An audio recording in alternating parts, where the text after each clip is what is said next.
All right, so this is a video which I probably should have done right at the start of this series, but better late than ever, right? Because what I noticed is a lot of people have been asking me, hey Seth, it's fantastic that you can do all of these really cool things with Airbnb. Like, how do we start? Yeah? How do I actually go from somebody that's maybe an investor or not even an investor and convert the space and make it an Airbnb listing or a booking.com listing? Yeah? So this is my take, and this is based on my experiences. There are certain things that I did very well because they came natural to me, and then there are things which I wish I knew before I started. Yeah, so between the two, I think there's going to be a lot of useful tips and tricks which could hopefully help you and make your start a lot smoother than mine was. Yeah. All right, cool. So I like trays. Yeah, so I'm going to try to squeeze everything under these three, and I might just have, actually I do, I have an additional tip that I think is going to be a game changer for you guys. So I'm going to go for three and a bonus one, which I'm going to share right at the end. So just make sure that you check the whole video up until the end. Yeah? All right, sharp. So the three foundational factors or key tricks and tips that you need to know around starting an Airbnb come down to three things, which is the look and feel, which is the amenities, and the third one, which is presentation. Okay, so let me start with look and feel. Look and feel is quite simple. Yeah, it's about how you set up your Airbnb in such a way that it stands out. I've already mentioned this in one of my previous videos. It's important that you stand out, that you stick out from the rest, right? It's good to get inspiration from people that are already Airbnb owners, but you need to make sure that yours sticks out. And the only way to make it unique is to give it your personal touch. Yeah? Because what I really like about Airbnb, specifically for somebody that's just starting out, is probably the biggest determining factor as to whether somebody's gonna book with you or spend time on your listing is going to be the look and feel. It's how it looks and feels and how it's presented, which is something I'm going to cover later. It's the third one. It's the third factor, right? So even though you are inexperienced, you still stand a shot against people that have been in the game for some time. Now, if you simply copy and paste what they've done, they're going to beat you with experience, because there's a whole lot of other things that they're going to know that you don't know. And they're also going to have a longer rating history than you do based on the number of stays they've had or they've hosted. Okay? So use this one advantage that you have as somebody that's coming into the space, right? So I'm going to start with two aspects of this, which is how you set the foundation of your place and how you add on top of it. So it's almost like going to be like a blank canvas, how you set up your canvas, and then how you paint with the different colors. Is it Da Vinci or that guy Van Gogh, whatever? Yeah, right. And if you can do this one aspect very well and present it the right type of way, it's going to go a long way in terms of getting people interested in your listing. So pay attention. All right. So let's start with the foundation. Foundation is two things, in my opinion. It's what you have on the walls and what you have on the floor, right? So it's going to come down to two things as the painting. Don't cut corners on this one, guys. Get a nice quality paint and get something, personally, I think, something which is relatively safe and then go crazy in terms of inspiration and creativity on the different items that you put in that space. Yeah, good safe color for me is usually light gray or some shade of gray. It's a very easy color to work with, and it works with just about anything, and it always looks good. So get something light, could be white, could be whatever. If you know your colors, you can go more adventurous. But if you're not sure what to go for something as simple as light gray or some shade of gray or even white in certain cases, right? Because if you get it wrong, you waste quite a bit of money because it's quite expensive to paint. Yeah, so get it right and play a little safe there, in my opinion. So get something nice and gray, and then once you've done so, get good quality paint, by the way. And I'm not saying get the most expensive paint, but get a good quality paint. That's very, very important, because if the quality of paint is low quality, it shows, right? And get a good painter. That's not gonna have like little stakes here and there, whatever. Anyway, I'm digressing, right? Get good quality paint, foundation. And then this is where I think you also need to spend a bit more money in, which is your floors. Whether it's laminate or whether it's tiles, get good quality. Now, I like porcelain tiles specifically because they tend to have better designs, right? And they have more selection in terms of the type of tiles that you can. If you can get a good quality ceramic tile, fantastic, right? But I would say get good quality porcelain or ceramic, right? And get like nice big chunky sizes, something 60 centimeters and above. They tend to look better and they tend to look more premium, which is a look I generally tend to go for. But whatever works for you, just get quality, because not only is it going to help in terms of your listing, but it's going to help in terms of increasing the value of the property itself. So just invest in that, because that investment is going to take you a long way. Okay, and then you can get your furniture. A good space or a good place to get good quality, not the best quality, but good enough quality furniture is Decofen. They've got a decent. Oh, by the way, they're not paying me. My channel is not. Our channel is not big enough for them to want to pay us for this. But I've gotten a lot of items from them, and they last a good year or two before you have to replace them. So especially if you are on a tight budget, get something from there. If you have a more robust budget, you can get to better quality. Is it Cielo? Cielo has some good quality furniture. Yeah. Anyway, so get that.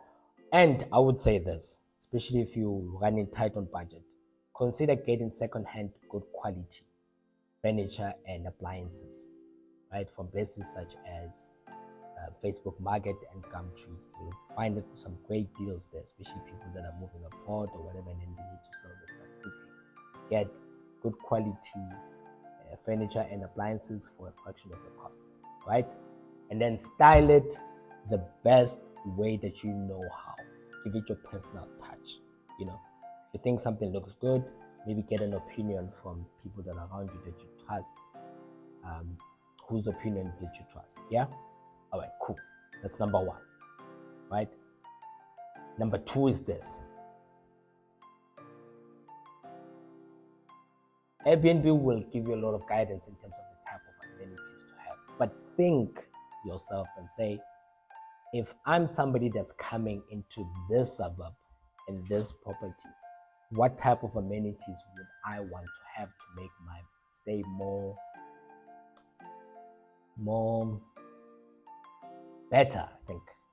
Not more better, just better, but more accommodating, more, you know what I mean? Like something that's going to make your life easier, something that's gonna make your stay better, and provide your guest with that.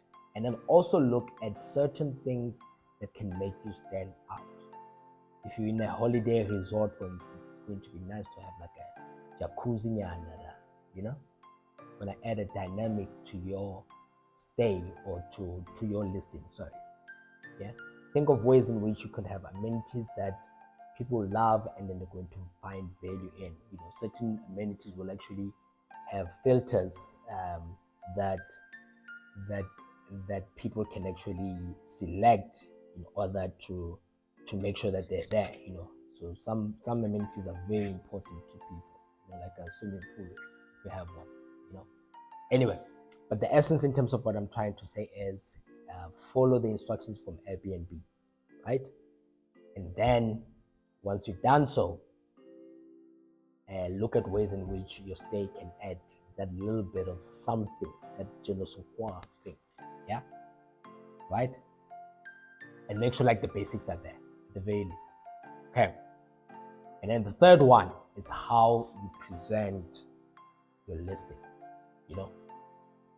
Number one, don't compromise on this.